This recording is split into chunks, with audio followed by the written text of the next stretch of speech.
When I was a little girl, I used to run around with Ivan's great uncle, Chief Jolly, Chief of the Wild Chapatoulas. I used to hang at Tipitina's in the afternoon, and he'd be there and playing on the upright piano, and we'd talk about life. My daddy's born in New Orleans. He's one of the founders of Tipitina's Club. Okay.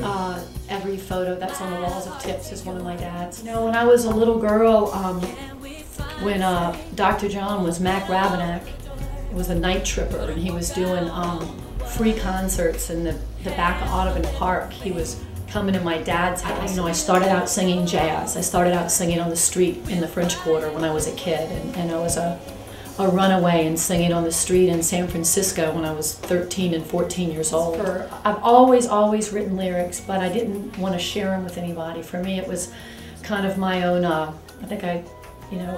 rent therapy. And it wasn't necessary for me, like a lot of songwriters, to go, hey, listen to this thing I wrote.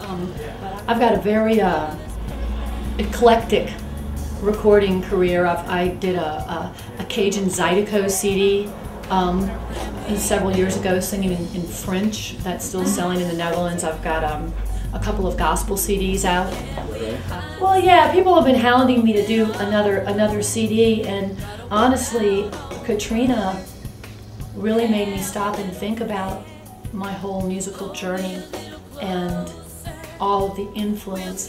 I wanted to have a documentation of where I've come from musically. You know, there are great musicians everywhere, there really are, but there's this thing when you're from New Orleans and you've, come up in the music the way I have, and I just felt like I really wanted to have all of my people from New Orleans, people that have, came up with me musically, that have known me for a long time, and Ivan and I have known each other since I was 17. We worked together off and on.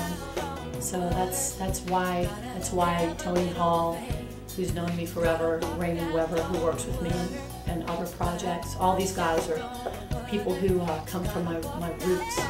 So I'm letting all of this stuff, just all of the aspects of me, live together on a statement. Well, I told Ivan a couple of weeks ago when we talked about this, I said, you know what, if I can have one thing that I feel good about, I go, yes. We have laughed more on this session, and that's another thing. We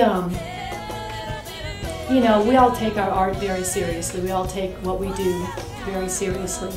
But when you get in the studio, if you're not having fun, it's another little subtle thing that you can't really quantify, but you feel it. And Tony Hall and Raymond Weber and Ian Neville and Ivan Neville have fun. And if it doesn't feel good, they're just not going to do it. It has to feel good. And we've had a great time. And that's for me, it's the first time since Katrina I felt like I could really take a deep breath.